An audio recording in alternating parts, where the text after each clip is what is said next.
যন্ত্রের গর্জনের প্রতিযোগিতার তালিকায় নাম লিখতে যাচ্ছে বাংলাদেশের তরুণ প্রকৌশলীরা। দীর্ঘ ৩ বছরের পরিশ্রমে তারা গড়েছেন এমন এক ফর্মুলার কার যা শুধু লোহার তৈরি নয়, বরং এর প্রতিটি অংশে লুকিয়ে আছে তাদের স্বপ্ন, সাধনা আর দেশকে প্রতিনিধিত্ব করার অঙ্গীকার।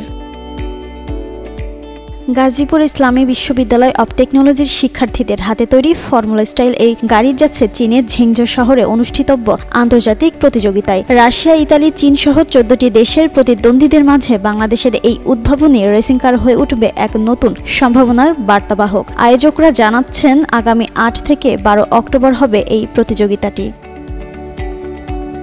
70 জন শিক্ষার্থী 3 বছরের নিরলস চেষ্টায় গড়ে ওঠা এই রেসিং কারে ব্যবহৃত হয়েছে কেটিএম এর 390 সিসি ইঞ্জিন। দৈর্ঘ্যে 3 মিটার, প্রস্থে 1 মিটার আর উচ্চতায় 1 মিটারের সামান্য বেশি। তবে আকারের ছোট্ট এই গাড়ি বয়ে আনছে অসীম গৌরব। ইঞ্জিন ছাড়া প্রতিটি অংশ তৈরি হয়েছে বাংলাদেশের মাটিতেই, যা প্রমাণ করেছে দেশীয় প্রকৌশলীদের অদম্য সক্ষমতা। শিক্ষার্থীরা বলছেন, ফর্মুলা স্টুডেন্ট চায়না নামের এই প্রতিযোগিতা কেবল গতি পরীক্ষা করে না, বরং নকশা, ব্যবসায়িক পরিকল্পনা আর টেকসই প্রযুক্তিরও প্রতিযোগিতা। এটি স্থির ও গতিশীল উভয় ধাপেই নিজেদের সেরাটা উপস্থাপনের জন্য প্রস্তুত তারা। এর আগে ফর্মুলা ভারত ও ফর্মুলা ইম্পেরিয়াল প্রতিযোগিতায় সাফল্য এনে দেওয়া এই দল এবার সরাসরি বিশ্বমঞ্চে নামছে। আমাদের এটা প্রথম পার্টিসিপেশন। এখানে অনেক টিম আসবে যারা 16তম 17তম পার্টিসিপেশন, এবং বাংলাদেশের ফ্যাসিলিটি ভার্সেস আপনি একটা চায়না ইউনিভার্সিটি, একটা জাপানি ইউনিভার্সিটি ফ্যাসিলিটি কম্পেয়ার করতে পারবেন না। তো আমাদের এটা একটা যাত্রা শুরু করে দেওয়া, যে ইনশাল্লাহ আগামী 5 বছর 6 বছর যখন হচ্ছে একটা ডেভেলপমেন্টের মধ্য দিয়ে যাবে গাড়িটা, তখন হ্যাঁ আমি আমার গাড়িটা একটা প্লেস পাবে, একটা সম্মানজনক প্লেস অর্জন করতে হবে।